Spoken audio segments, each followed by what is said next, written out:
Ab'enzikiriza y'obuwangwa n'ennono beeyiye ku kyalo Kaganjo na Kifumya Mukono mu Kyaggwe mu kuziika abadajjajja w'enzikiriza eno Omulangira Kayondo Misenda nnyongeraako. Omulangira Kayondo ava mu Ssekabaka Mutebi asooka Ekkongoje mu Busiro mu mutuba gwa Kyoto onaaziikiddwa mu nziika egoberera obuwangwa n'ennono kubanga kye yalaama.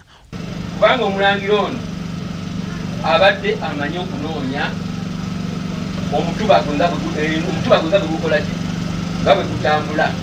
Kubanga abantu mutulaze omukwano mutulaze okwagala nenga empisa ebadde ya mukulu waffe ono. Obulombolombo bwali olabyeko ne bwotalabangako bulabikidde mu kuziika kwe omubadde omuvubuka okwetikka akasaka kaliko omuliro okuwuuba amafumu mu ngeri eringa ey'okulwana oluvannyuma kyentegedde nti kubadde kussa buyinza okusimba emiramula okwetooloola weema omubadde omulambo okukansira omulambo n'amazzi agava mu muzira okulaga obuzira bw'omugenzi. Akalombolombo akalala kubaddeko kukuma emisubbawa 6 nga buli gumu gubadde gukiikirira emyaka 10 ekiraga nti omugenzi abadde amaze emyaka 6 mu nzikiriza y'obuwangwa n'ennono. Nga bw'okola omukolo oba olina amusanga alina kyakoze nga tekituuse bulungi mu budde oba nga tasobola kikugambira mu lujjudde adde bali n'agamba ekintu ekyo nno ky'okoze si kituufu naye olwaleero bwe munyumira ne mukwata emizindaalo n'otandika okubwatukira ku munne eyakugumya eggulu.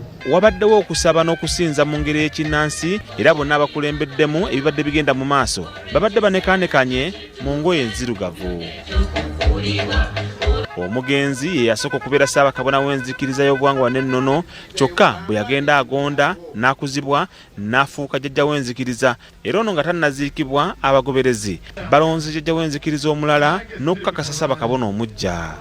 Bwe baba kuboggoledde osibanga mitaafu tonya n'okulanga. Ku ssaawa y'okuziika emisubbawo 6 gye nakugambyeko bagenze nagyo Emagombe ng'akabonero ak'ekitangaala okumwakira emirembe gyonna era onaaziikiddwa ng'enjuba egoloobye nga nako kalombolombo olw'ekitiibwa kwabadde.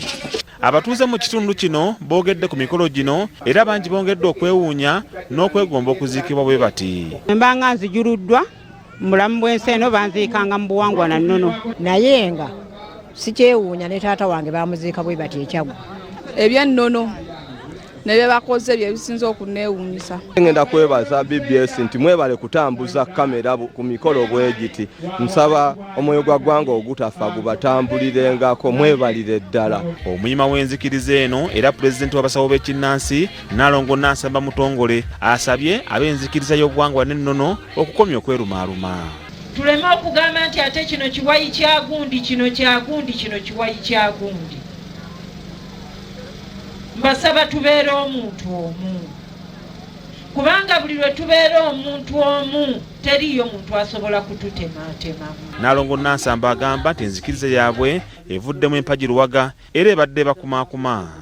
Era nga bw'omala ennaku 3 nga tomukoonyeeko nga gyakukoonako ne bwe ziba ssaawa 8 za kiro mubadde mubalabiraawo nga talina kwegulumiza nti wano sirina mmotoka sijja genda wano sirina pikipiki sijja genda. Richard Mwanje, BBS Telefayina, ageesigika.